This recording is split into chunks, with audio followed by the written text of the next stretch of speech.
हम सभी प्रतिदिन अपना कार्य करते हैं, तो कभी कुछ अधूरा रह जाता है, तो कुछ भूल हो जाती है, कभी कुछ हानि हो जाती है, और फिर उस भूल, उस हानि के अनुभव की पीड़ा तले हम दब जाते हैं।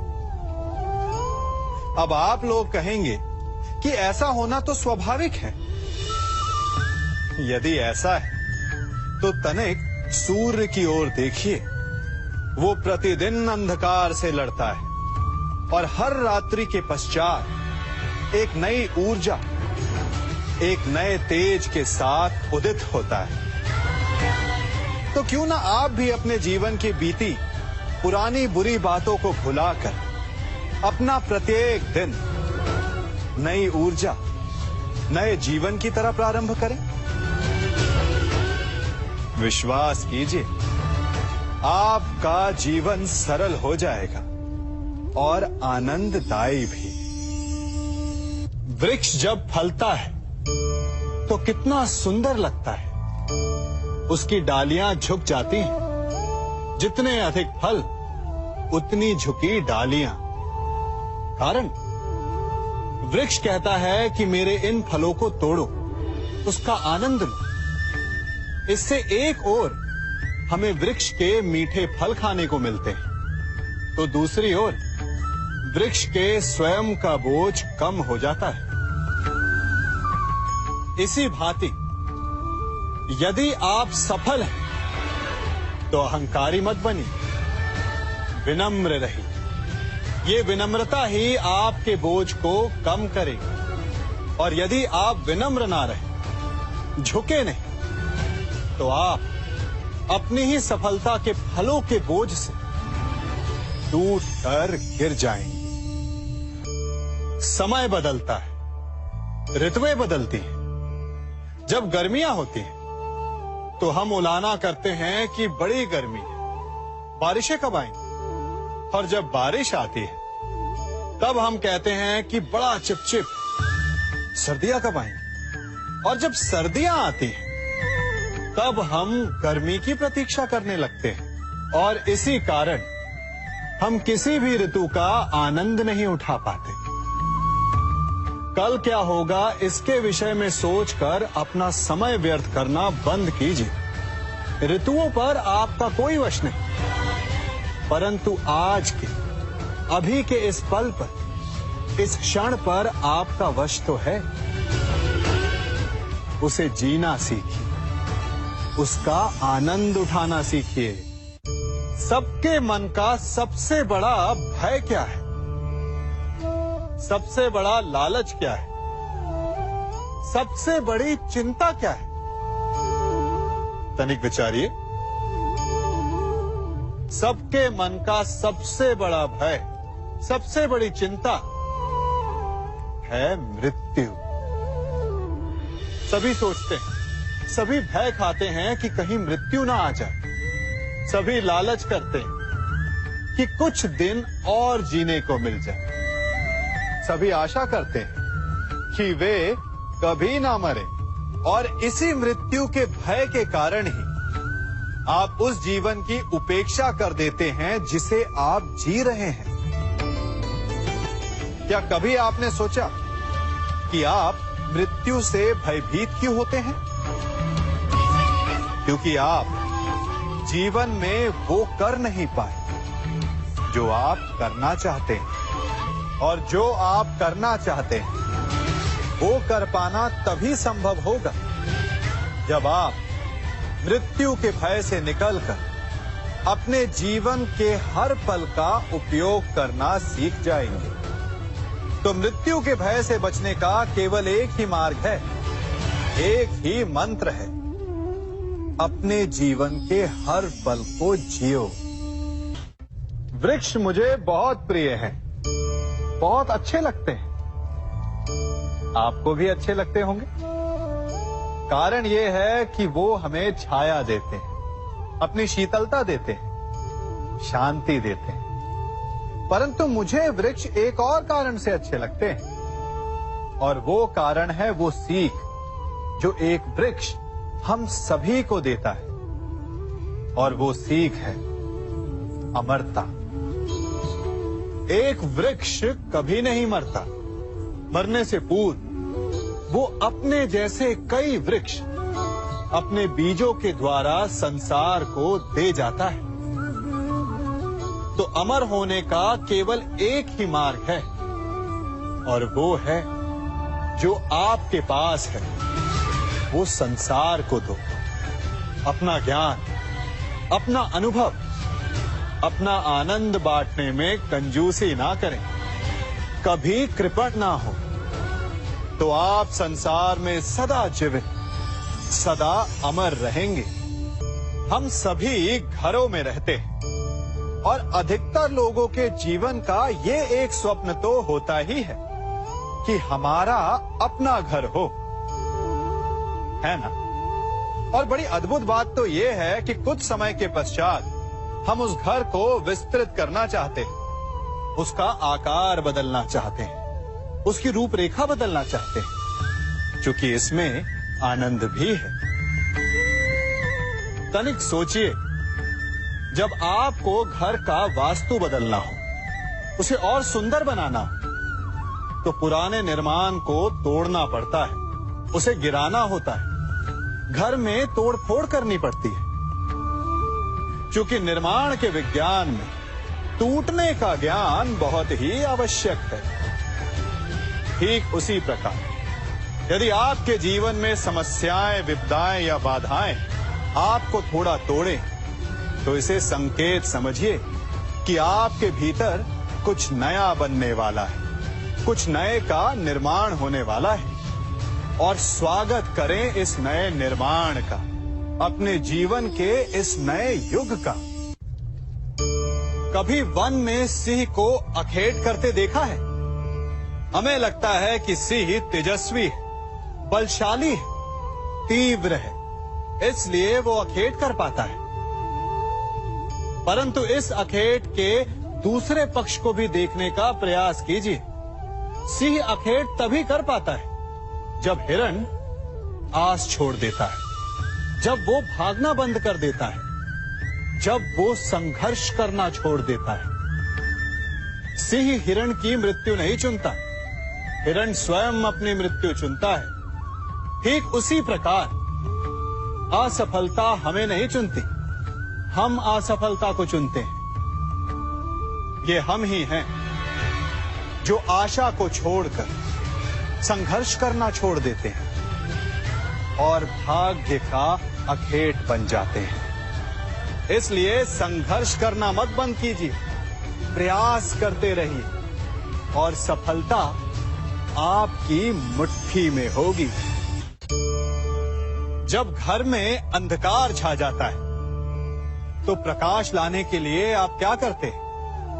दीपक ढूंढते हैं और उसकी लौ को प्रज्वलित करते हैं, और फिर अंधकार अपने आप दूर हो जाता है। अब आप कहेंगे कि इसमें कौन सी नई बात है? यदि अंधकार को दूर करना है, तो दीपक की लौ को प्रज्वलित तो करना ही पड़ता है। यही बात तो समझने की है। यदि अंधकार से लड़ना है, तो अंधकार का सहारा नहीं लिया जा सकता, उसके लिए प्रकाश की आवश्यकता होती है। घृणा का अंत करना है तो उसे घृणा से अंत नहीं किया जा सकता, उसे प्रेम की आवश्यकता होती है। शत्रुता का अंत शत्रुता से नहीं किया जा सकता, उसे क्षमा की आवश्यकता होती है। यदि आपको नकारात्मक ऊर्जाओं से लड़ना है, तो स्वयं को सकारात्मक बनाना होगा, और तभी आपके जीवन में वास्तविक आनंद आ सकेगा। एक न एक बार हर युवा के जीवन में एक ऐसा समय आता है जब उसे लगता है कि उसके माता पिता उसके साथ बहुत कठोर हो रहे हैं। मैं आपसे पूछता हूं, क्या आपने कभी कुम्हार को मटकी बनाते हुए देखा है?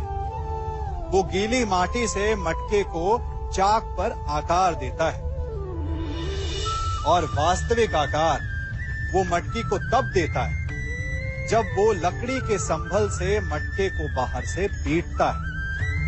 हम सभी उस कुम्हार को मटके को पीटते हुए देखते हैं, परंतु उस कुम्हार के उस हाथ को नहीं देखते जो मटके को भीतर से बाहर की मार से सहारा दे रहा है।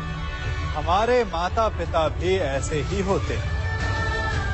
अपनी संतान के भले के लिए, उसके भविष्य को आकार देने के लिए कभी कभी वो कठोरता को भी अपनाते हैं। आप केवल उनकी कठोरता को मत देखिए, उस संभल को भी देखिए जिसने आपको भीतर तक से संभाल कर रखा है।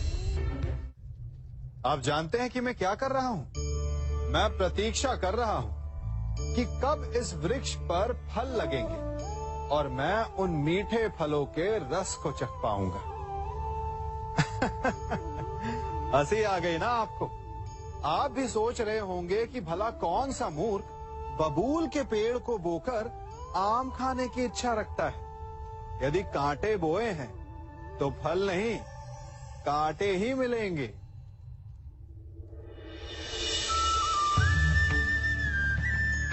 देखा, रक्त बह गया। ठीक ऐसा ही हमारे कर्मों के साथ होता है। हमारे बुरे कर्मों का फल कभी शुभ नहीं हो सकता। जो हाथ अस्मिता लूटने को आगे बढ़ेंगे, उन हाथों को कटना होगा। जो दृष्टि बुरी बनकर स्त्री पर पड़ेगी, उन्हें अनजान नहीं रक्त के अश्रु भोगने होंगे। जिसने अपने जीवन में छल किया, उसे अपने ही छल के भार तले दब कर मिट जाना होगा। समय रहते जिसकी आंखें नहीं खुली, समय उसकी आंखें बंद कर देता है। इन भिन्न भिन्न प्रकार के पात्रों को देख रहे हैं आप? क्या आप बता सकते हैं कि इन पात्रों में क्या रखा है? आपको लग रहा होगा कि इसमें भिन्न भिन्न प्रकार के द्रव्य है ना? परंतु ऐसा नहीं है। इन सभी में एक ही जल है। देखिए,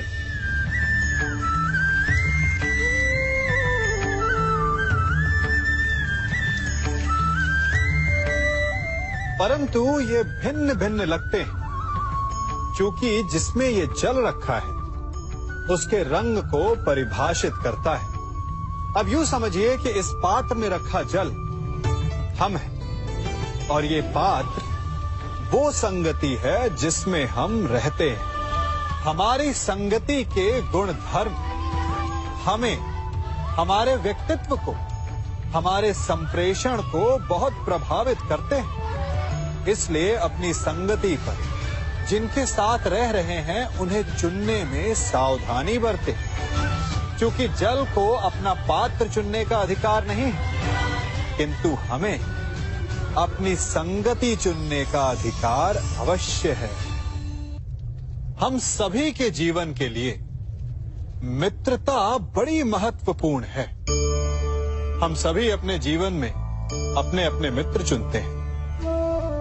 मित्र वो होता है जिसके साथ रहने में, जिसके साथ समय बिताने में आनंद मिले। किंतु क्या मित्रता का अर्थ केवल इतना ही है? मित्रता होनी चाहिए जल और दूध की भांति।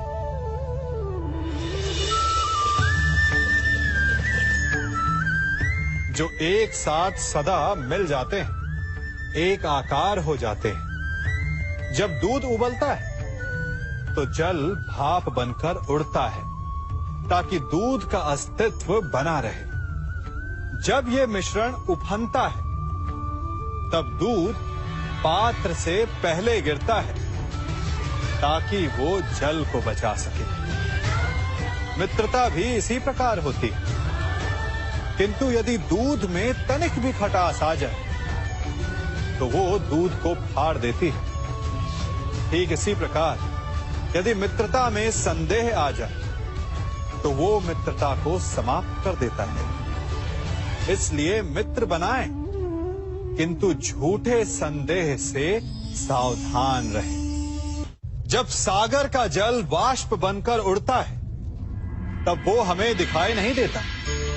मेघ उस जल को अपने भीतर छिपा लेते हैं, लंबी यात्रा करते हैं, प्रयास करते हैं कि वो जल सदा उनके भीतर छिपा रहे। परंतु जब वायु का वेग उन्हें उड़ाकर किसी पर्वत से ले जाकर के टकरा देता है, तब उन मेघों को बरसना ही पड़ता है, क्योंकि यही नियति है, यही प्रकृति है। क्योंकि जल को सागर में जाकर मिलना ही है। ठीक ऐसा ही हमारे साथ भी होता है।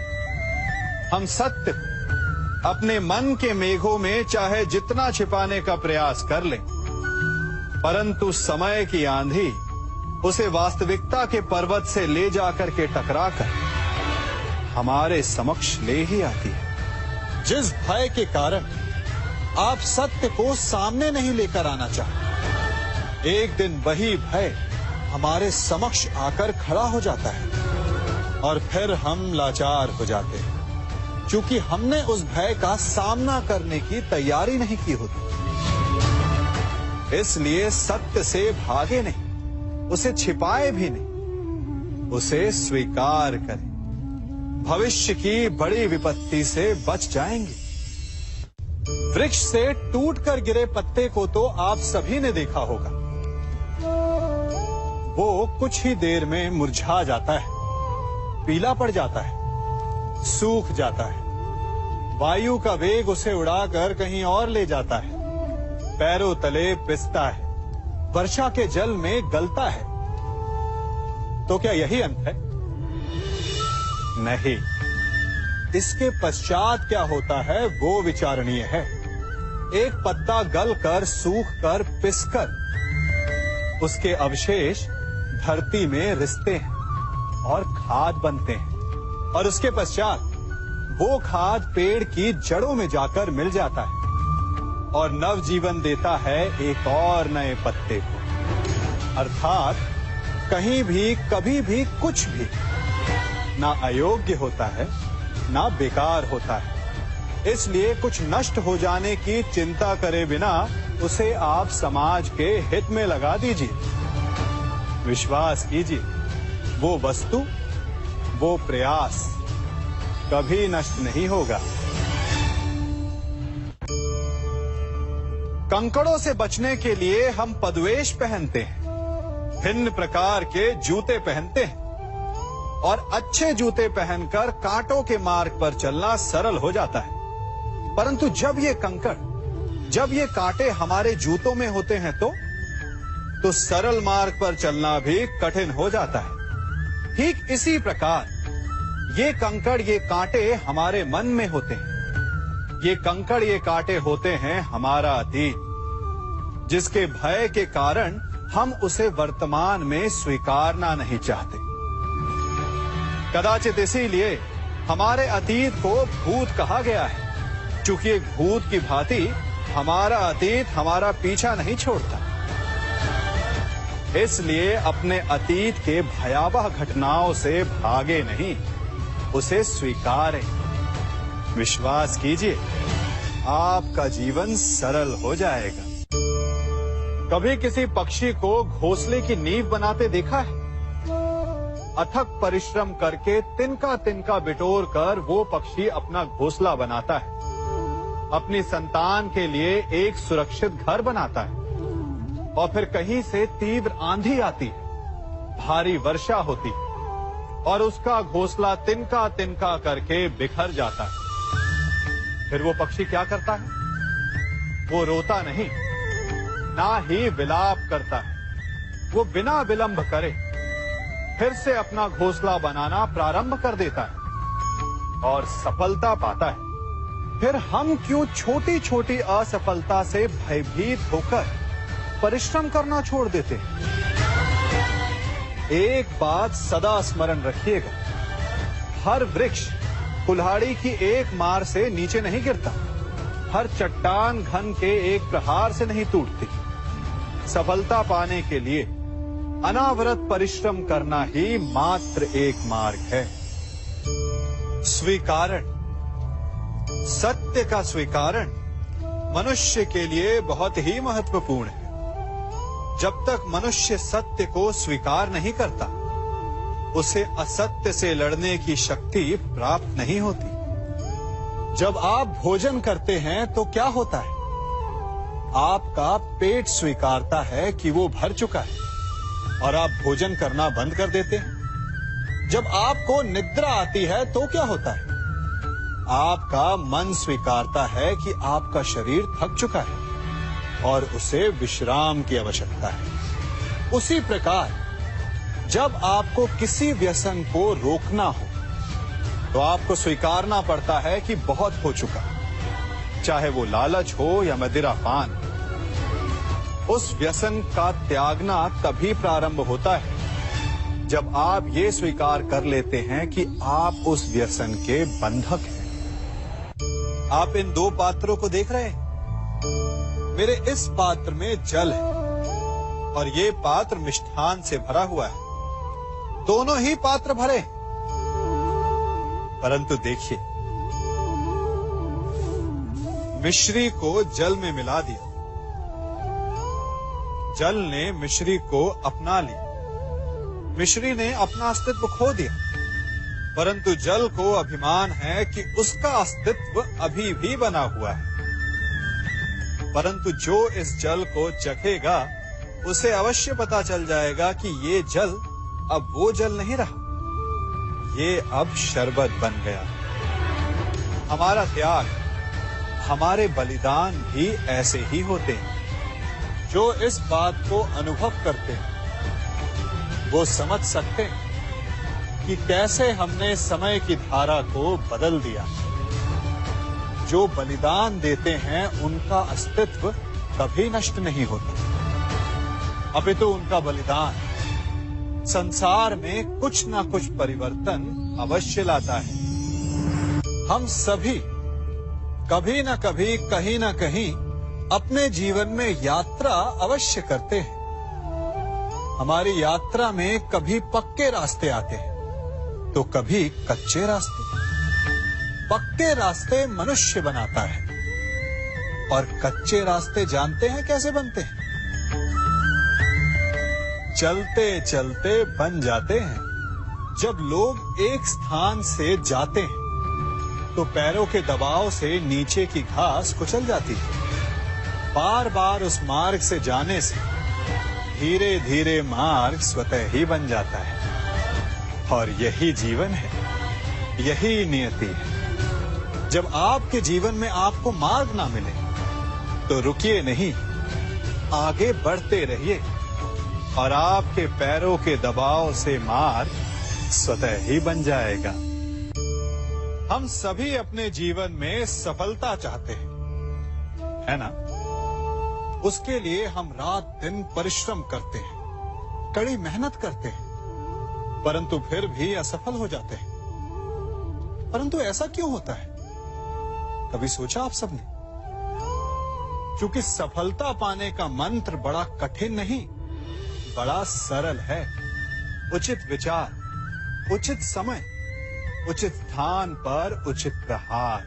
जब आपके विचार, समय, स्थान और प्रहार यानी परिश्रम उचित है तो सफलता आप ही को मिलेगी। जिस प्रकार एक लोहार लोहे से कुछ बनाते समय उस लोहे के सही ताप तक के आने की प्रतीक्षा करता है और समय आने पर उचित स्थान पर पर्याप्त बल से प्रहार करता है और लोहा आकार ले लेता है, ठीक उसी प्रकार आपकी सफलता भी आकार लेती है। हम सभी को अपने जीवन में कभी ना कभी निराशा मिलती है, असफलता मिलती है और अधिकतर लोग इसके पश्चात भाग्य का रोना लेकर बैठ जाते हैं। कुछ कहते हैं कि जिस स्थान पर मैं हूं उससे कई ऊंचे स्थान पर होने के योग्य था, परंतु नहीं जा पाया। किसी को पीड़ा है कि उसे जो मिलना चाहिए था वो उसे नहीं मिला, भाग्य ही बुरा था। भाग्य क्या होता है? भाग्य वन में खिला पुष्प देवताओं को चढ़ाया जाएगा, या किसी सुंदरी की वेणी में वो सजेगा, या फिर उसे कुचल कर उत्पाद बना दिया जाएगा।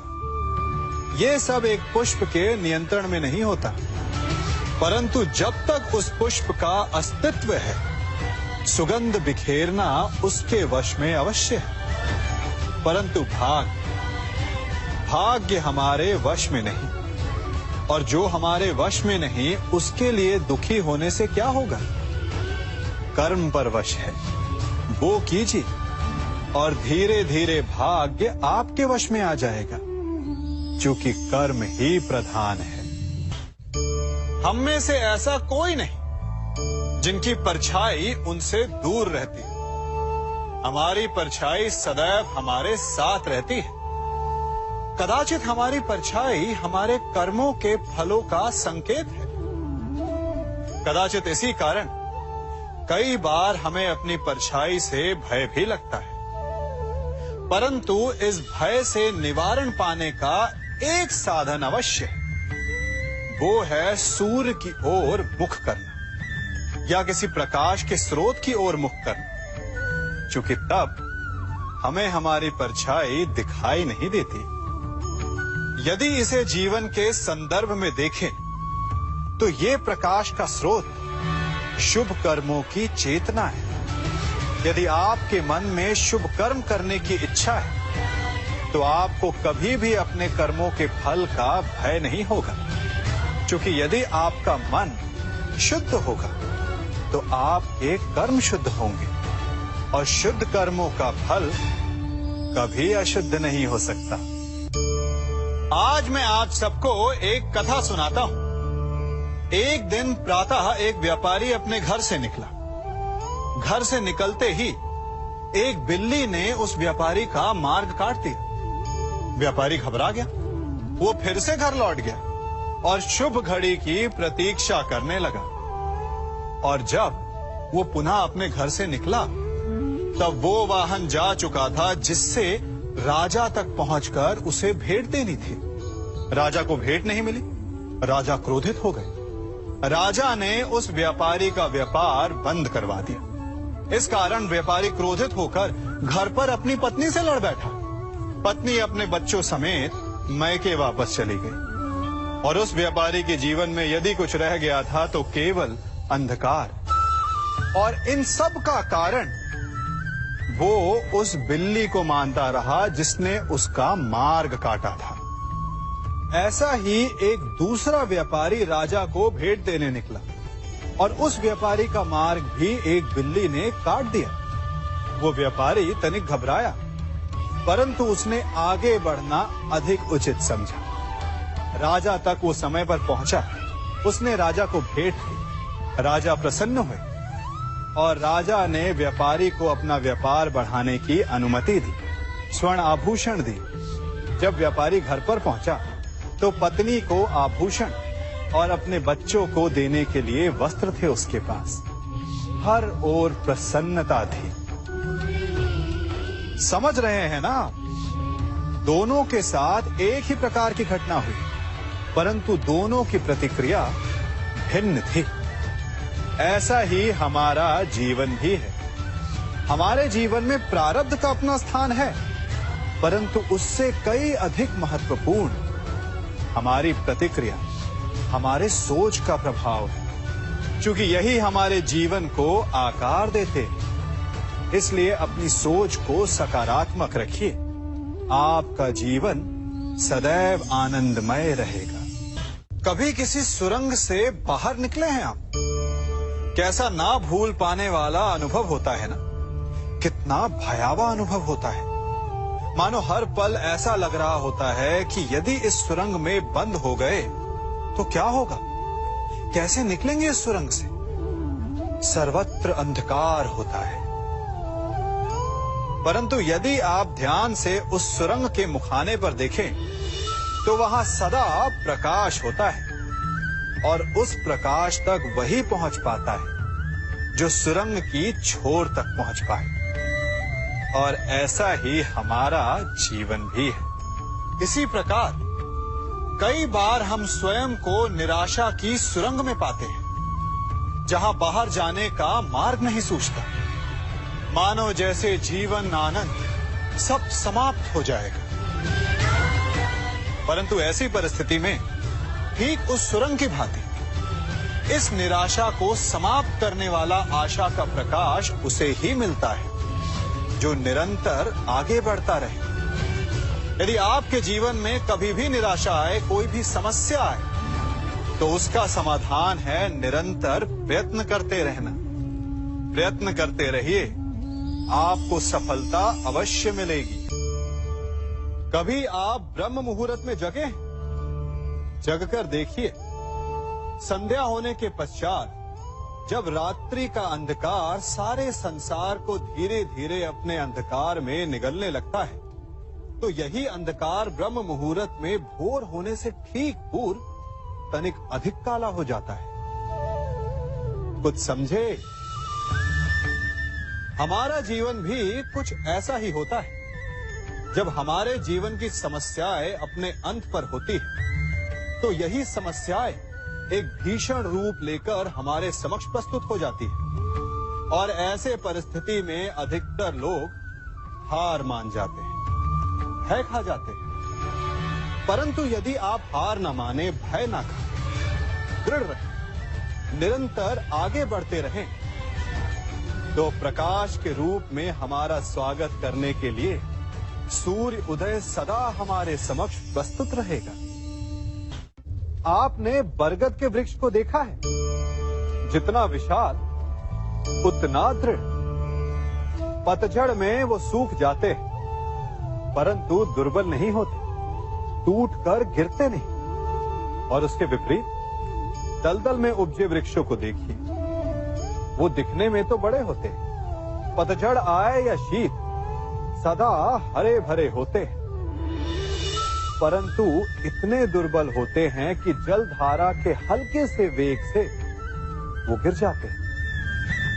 परंतु ऐसा क्यों होता है? कारण है जड़ें। जिसकी जड़ें दृढ़ भूमि में है, वो हर चक्रवात, हर ऋतुओं को सह लेता है, और जिसकी जड़ें दलदल में है, वो स्वयं की जड़ों को दुर्बल बना लेता है। कुछ ऐसा ही मनुष्य भी होता है, जो अधर्म, कुकर्म और असत्य की धरा पर उपजा है। वो समय की एक मार भी नहीं सह पाता, और जो मनुष्य सत्य, धर्म की धरा पर उपजा है, वो हर समस्या से अविचलित हो जाता है। अब आप पर निर्भर करता है कि आप क्या बनना चाहते हैं। हमारे जीवन में मित्र और शत्रु बड़ा महत्व रखते हैं। यदि गंभीरता से सोचा जाए तो ऐसा कोई क्षण नहीं जब हम अपने मित्रों के बारे में ना सोचते हो या फिर अपने शत्रुओं के बारे में। हमारा हर कार्य या तो हमारे मित्रों के हित के लिए होता है या फिर हमारे शत्रुओं के अहित के लिए। हम हर स्थान या तो अपने मित्रों के साथ होते हैं या फिर अपने शत्रुओं के साथ। कोई नहीं चाहता कि उनका शत्रु प्रसन्न रहे। हर कोई अपने शत्रु को नष्ट कर देना चाहता है, और ऐसा करने के लिए वो हर संभव प्रयास करता है। उसे आर्थिक, मानसिक और शारीरिक हानि पहुंचाने का प्रयास करता है। परंतु यदि मैं आज आपको ऐसा मंत्र सिखाऊं जिससे आप अपने शत्रु को सदा के लिए नष्ट कर दे तो, और वो मंत्र है मित्र बनाना। अपने सभी शत्रुओं को अपना मित्र बना लीजिए और आपके सारे शत्रु स्वतः ही समाप्त हो जाएंगे। मैं क्या कर रहा हूं? मैं दिए प्रज्वलित कर रहा हूं ताकि अंधकार को मिटा सकूं। अब आप कहेंगे कि इसमें कौन सी बड़ी बात है ना? परंतु इसमें महत्वपूर्ण बात समझने के लिए यह है कि मैं क्या नहीं कर रहा हूं, और मैं अंधकार नहीं कर रहा हूं। क्योंकि अंधकार को मिटाने के लिए प्रकाश का अस्त्र तो उठाना ही पड़ता है। बुराई को बुराई से नहीं, अच्छाई से जीता जाता है। अन्याय को अन्याय से नहीं, न्याय से लड़ा जाता है।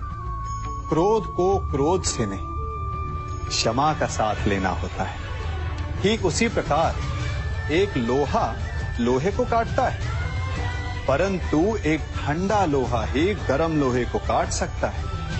इसलिए यदि आपको अपने जीवन में विजयी होना है तो अपने शस्त्रों को, अपने अस्त्रों को सोच समझ कर उठाइए, क्योंकि एक अनुचित सोच परिणाम पर भारी प्रभाव डाल सकती है। आप सब सोच रहे होंगे कि ये क्या मैं करने लगा। मैं इस पौधे को जड़ से उखाड़ रहा हूं। आश्चर्य हो रहा है ना कि एक पौधे को उखाड़ना या काटना ना केवल एक अपराध है अपितु पाप भी है। तो फिर मुझे ऐसा करने की क्या आवश्यकता पड़ गई? क्योंकि कई बार विनाश ही सृजन तक पहुंचाता है। यदि नया भवन बनाना हो तो पुराने भवन को गिराना पड़ता है। व्यवस्था को परिवर्तित करने के लिए क्रांति लानी पड़ती है। और उसी प्रकार यदि किसी वृक्ष या किसी पौधे की जड़ों में घुन लग जाए या उसका मूल सड़ जाए तो उसे जड़ से उखाड़ देना ही श्रेयस्कर होता है, ताकि उस स्थल पर नए पौधे उपज सके। युद्ध करना पर्याय नहीं, परंतु कभी कभी शांति के लिए युद्ध करना आवश्यक हो जाता है। संसार में सबसे श्रेष्ठ क्या है? फूल या कांटे, प्रेम या घृणा, संपन्नता या दरिद्रता, मित्र या शत्रु? बताइए। अब आप भी कहेंगे कि भला ये कोई पूछने की बात हुई? अवश्य, फूल, प्रेम, संपन्नता और मित्र ही श्रेष्ठ है। परंतु क्या आपने अपने जीवन में कभी सोचा है कि हर एक भाव, हर एक वस्तु, हर एक घटना का एक गुण धर्म होता है? त्वचा पर जलन करने वाले फूलों से अधिक श्रेष्ठ वो कांटे हैं जिनसे आप अपने घर की बाढ़ बनाते हैं ताकि वन्य पशु आपके भीतर ना आ सके। वो प्रेम श्रेष्ठ नहीं जो आपको अंधा, लोभी, पक्षपाती बनाते। वो घृणा श्रेष्ठ है जो आपको नया मार्ग दिखाते। वो संपन्नता श्रेष्ठ नहीं जो आपको कृपण बनाते, मद्दांध बनाते। वो दरिद्रता श्रेष्ठ है जो आपको जीवन में परिश्रम करने की शिक्षा दे। कुविचार देने वाले, बुरा मार्ग दिखाने वाले मित्रों से अधिक श्रेष्ठ वो शत्रु होते हैं जो हमें जीवन का लक्ष्य देते। इसलिए अपने जीवन में हर वस्तु, हर भाव, हर घटना के गुण धर्म को पहचानिए और उसके पश्चात अपना चयन कीजिए। स्वर्ण, हम सभी को अपने जीवन में स्वर्ण से कभी ना कभी कुछ ना कुछ थोड़ा या अधिक मोह होता ही है ना? परंतु क्या आपने कभी सोचा कि स्वर्ण को प्राप्त कैसे किया जाता है? जब भूमिगत खदानों से स्वर्ण को निकाला जाता है तब वो एक पाषाण की भांति होता है। ऐसा पाषाण जिससे आप किसी को भी मार सकते हैं, परंतु उसे आभूषण के रूप में स्वयं के शरीर पर धारण नहीं कर सकते। यदि उसे आभूषण बनाना है तो उसे लंबी यात्राएं करनी होती है। उस पाषाण को पिघलना होता है। सोनार के हथौड़ी की अनेकों चोटें खानी पड़ती है। फिर काट छाट और उसके पश्चात जाकर वो ऐसा आभूषण बनता है जो हमें वर्षों तक, सदियों तक लुभाता रहता है। इसलिए यदि आपको समय पर विजय पानी है तो स्वयं के निर्माण पर समय देना होगा। हम सभी सुनते आए हैं कि जो वीर होता है, साहसी होता है, शौर्यवान होता है, उसके समक्ष सारा संसार झुकता है। वीर भोग्य वसुंधर। परंतु वीरता है क्या? शौर्य क्या है? साहस क्या है?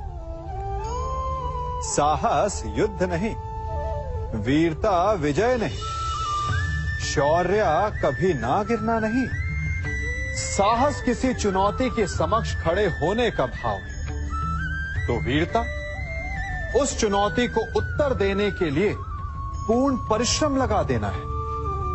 और शौर्य का अर्थ है गिरकर फिर से उठने का साहस रखना, बार बार प्रहार करके वीरता दिखाना, निरंतर प्रयास करते रहना, निरंतर परिश्रम करते रहना।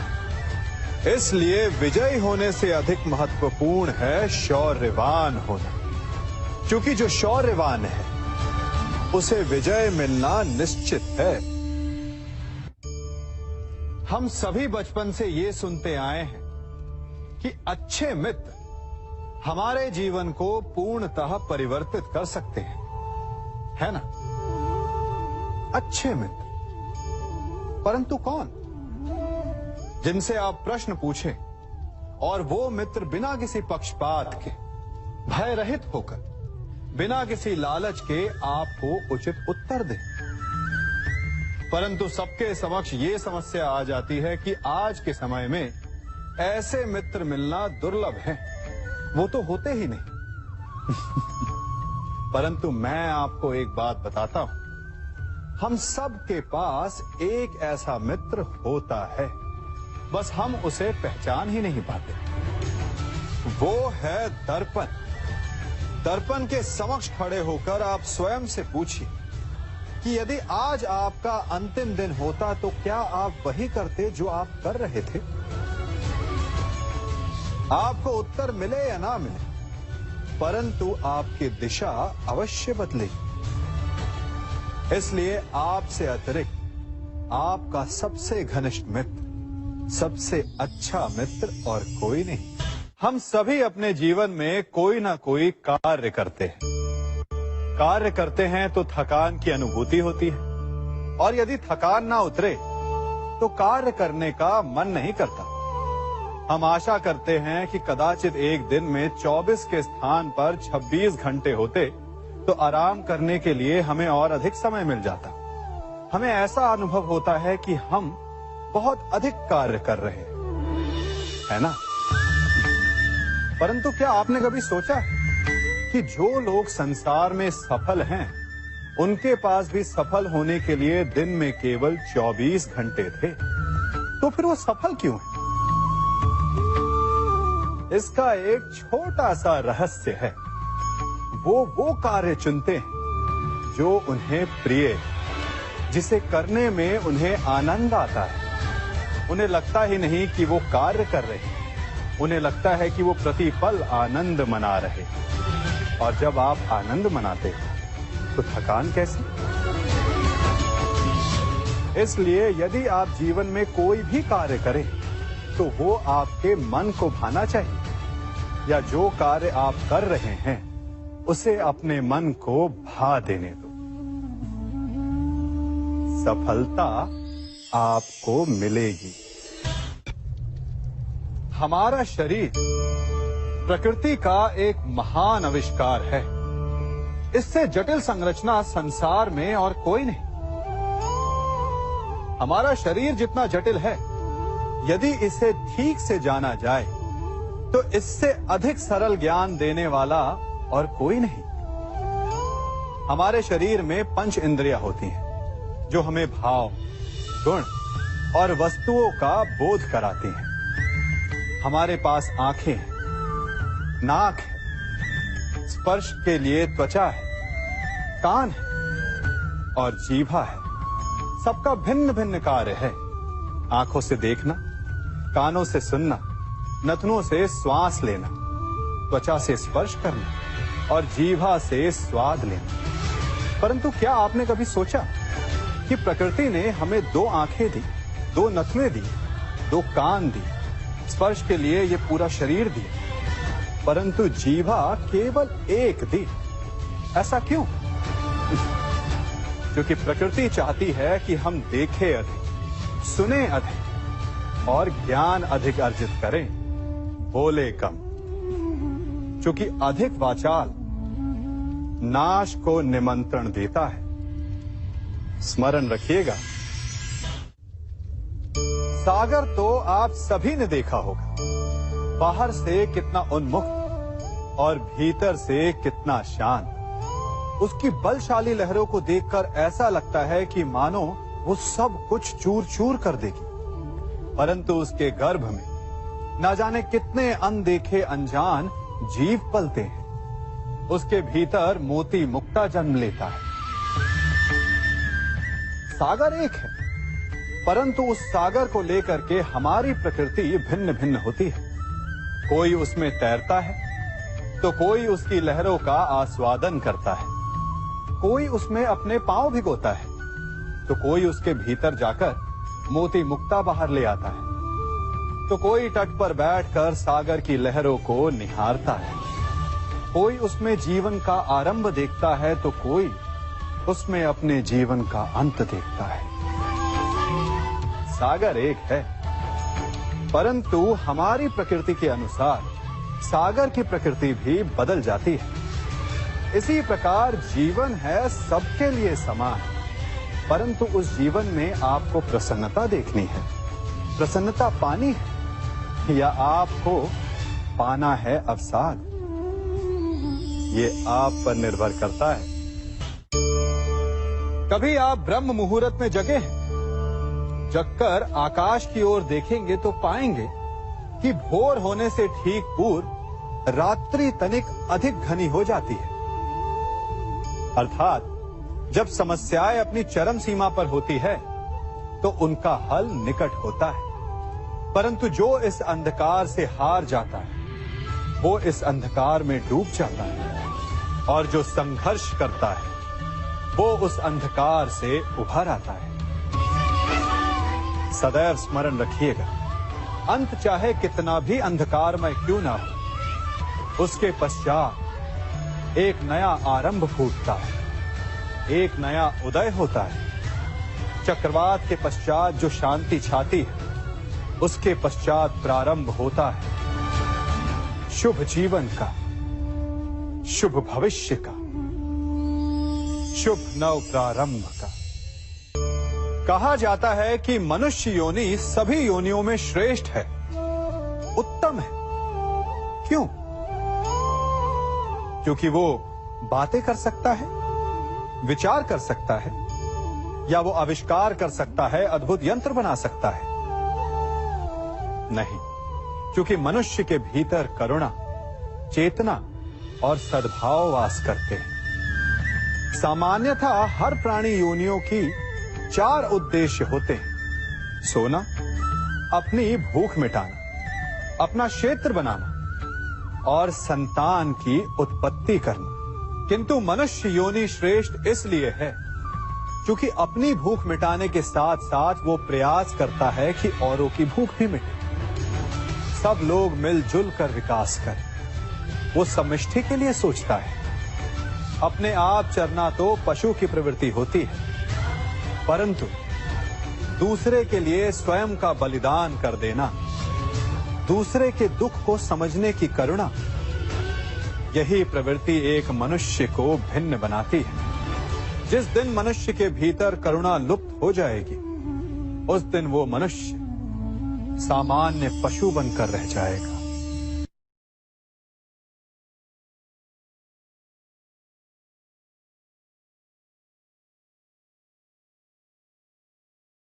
जीवन है सबके लिए समान, परंतु उस जीवन में आपको प्रसन्नता देखनी है, प्रसन्नता पानी है, या आपको पाना है अवसाद, ये आप पर निर्भर करता है। कभी आप ब्रह्म मुहूर्त में जगे हैं? जगकर आकाश की ओर देखेंगे तो पाएंगे कि भोर होने से ठीक पूर्व रात्रि तनिक अधिक घनी हो जाती है। अर्थात जब समस्याएं अपनी चरम सीमा पर होती है तो उनका हल निकट होता है, परंतु जो इस अंधकार से हार जाता है वो इस अंधकार में डूब जाता है, और जो संघर्ष करता है वो उस अंधकार से उभर आता है। सदैव स्मरण रखिएगा, अंत चाहे कितना भी अंधकारमय क्यों ना हो, उसके पश्चात एक नया आरंभ फूटता है, एक नया उदय होता है। चक्रवात के पश्चात जो शांति छाती है, उसके पश्चात प्रारंभ होता है शुभ जीवन का, शुभ भविष्य का, शुभ नव प्रारंभ का। कहा जाता है कि मनुष्य योनि सभी योनियों में श्रेष्ठ है, उत्तम है। क्यों? क्योंकि वो बातें कर सकता है, विचार कर सकता है, या वो आविष्कार कर सकता है, अद्भुत यंत्र बना सकता है। नहीं, क्योंकि मनुष्य के भीतर करुणा, चेतना और सद्भाव वास करते हैं। सामान्यतः हर प्राणी योनियों की 4 उद्देश्य होते हैं: सोना, अपनी भूख मिटाना, अपना क्षेत्र बनाना और संतान की उत्पत्ति करना। किंतु मनुष्य योनि